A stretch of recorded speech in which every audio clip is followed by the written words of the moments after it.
So this is sadly for the Zoomers, the Gen Zs out there. I feel kind of bad for them because they're walking into the buzzsaw of probably the worst financial social disaster in 1,000 years. For us boomers, we're like, oh well, we had a great 40 years. you know, but for the Zoomers and the millennials, though, it's a dire situation.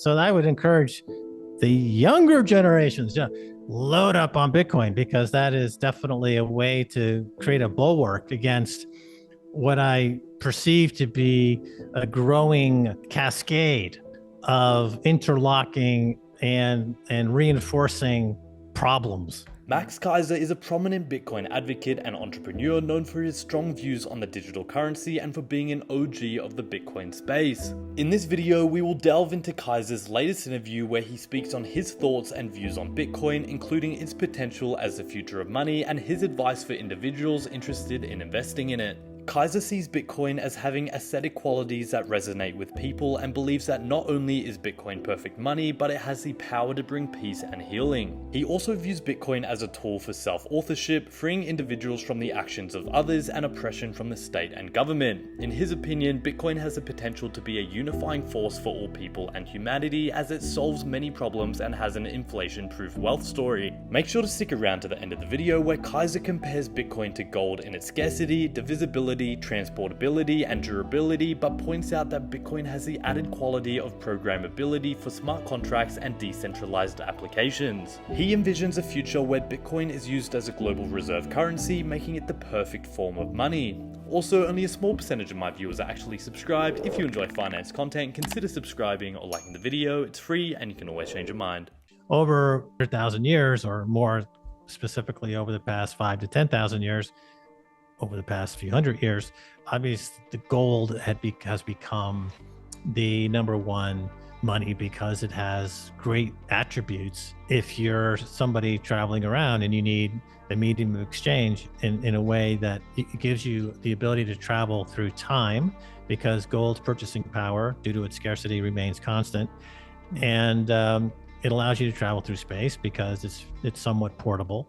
It's divisible, it's fungible. So with gold, you have the ability to be free, to walk anywhere. I think you can go anywhere in the world. If I have gold, they'll take it. That's the great thing about gold. Flash forward to Bitcoin. Bitcoin does everything that gold and money we expect it to do, except it does it better. It does it in the digital age. It's more secure, it's more portable, everything that we talk about Bitcoin. So Bitcoin represents the long search for perfect money. In that sense, and as a result, it has caused massive nervous, neurological problems in people who are incapable of handling this idea of perfect money. Again, so you have someone like a Sam Bankman-Fried who looks at the quote-unquote crypto market and becomes the biggest crook in history. And then you have somebody like a Michael Saylor or a President Bukele who looks at it and says, this is actually a way to help or engineer our lives and our economy in ways that are going to benefit everybody. So it has this is where we're at now with Bitcoin. It's cleaving the society. I don't like to throw in biblical references really, because it's contentious and everybody throws a fit. But nevertheless, the literature in various religions is outstanding at times, and you learn a lot from reading books like the Bible. And so with Bitcoin, similarly, once you get the Bitcoin meme and once it's in your mind and it's kicking around and rearranging your brain, it doesn't stop. You don't wake up tomorrow and like, well, that Bitcoin thing was interesting, but I'm going to start crocheting now and making puppets for dog. No, it's still working in your brain, whether you want it or not. So I think we're at a point where there's no turning back, for humanity. Not to be overly dramatic, but I think that given the current state of affairs around the world, and with the fiat money machine now going into hyperbolic overdrive, and all of the excesses that were brought on by fiat money, all of the, the malinvestments that are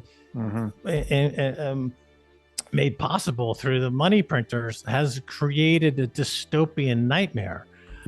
Stacy and I were traveling in Mexico City a few years ago, and we stumbled into this art exhibit really spontaneously had it was actually held at their bank. It might have been one of their central banks. They had an art exhibit in the actual building.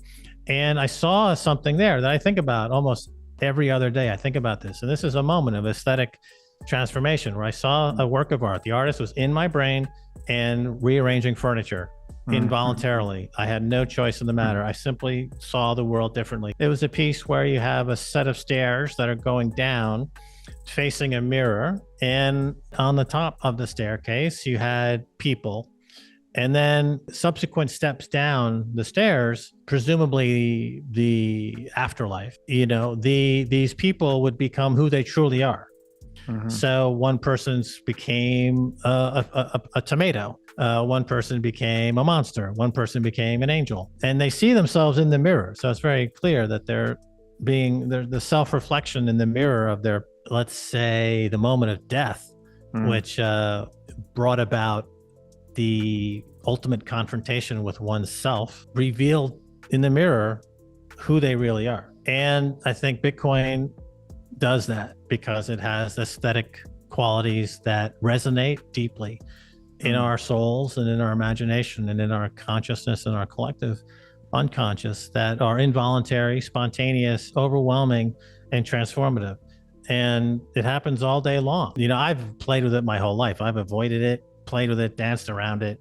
And it's been a struggle, actually, because Bitcoin is a way to stay focused, because it's the engineering is so beautiful. The incentive model is so perfectly balanced, and it'll bring you peace. Bitcoin is peace. Bitcoin is peace. Bitcoin is love.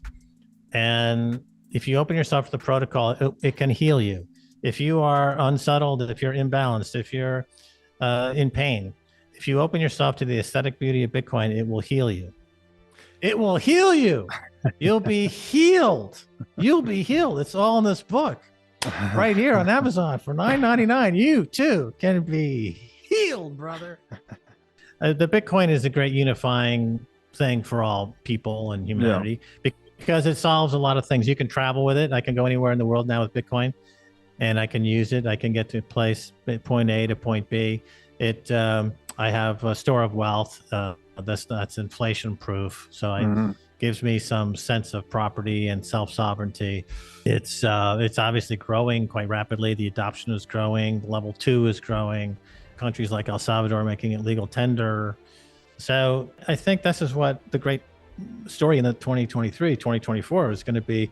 A lot of people just moving to El Salvador. They want to live in a country that respects happiness, pursuit of happiness, property, individual sovereignty, with a president who is absolutely perfectly happy just doing stuff that you'd want your president to do. Build infrastructure, reform pensions so that they make sense. Like, he just does common sense stuff. But we live in a world where common sense is seen as an unbelievable act of revolution. I hearken back to John F. Kennedy, who famously asked people to think about what they could do for their country. And it gave rise to the Peace Corps, and it gave rise to a whole youth, as they used to call it, movement, which was unique, really, for I think the past 50 or 60 or 70 years. I don't think we've seen really anything like that. There's certainly that element to it.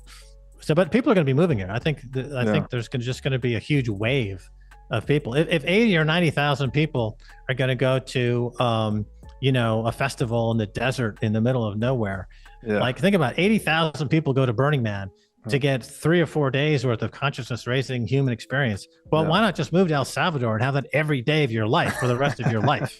You don't need to go to Burning Man. Just move here. This is the perpetual Burning Man.